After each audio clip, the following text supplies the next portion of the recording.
మన జీవితంలో కలిగిన దాన్ని గట్టిగా పట్టుకోవాలి. నేను ఆ రోజున చాలా అభిషక్తురాల్ని, నేను ఆ రోజున చాలా ఆత్మీయుణ్ణి, ఆ రోజున నేను ఇంతగా ప్రార్థన చేశా, ఆ రోజున నాకు ఇన్ని కృపావరాలు ఉన్నాయి, ఆ రోజున సంఘానికి మూల స్తంభాన్ని నేనే, ఆ రోజున పునాదిని నేనే. ఆ రోజు గొడవ కాదు, ఈ రోజు ఎలాగున్నావు చెప్పు. ఆ రోజు కాదు, ఈ రోజు ఎలాగున్నావో చెప్పు. ఆ రోజును బట్టి దేవుడు చేయడు, ఆ రోజును బట్టి దేవుడు కార్యం చేసేవాడైతే సౌలు ఎలా ఉందుడు? సౌలు ఎలా ఉందుడు? దురాత్మ పట్టున్నాడు, తర్వాత అభిషేకంతో ఉందుడు కదా.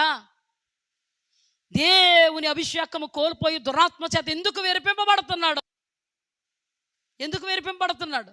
కలిగిన దాన్ని గట్టిగా పట్టుకోలేదు. జాగ్రత్త, కలిగిన దాన్ని గట్టిగా పట్టుకోవాలి.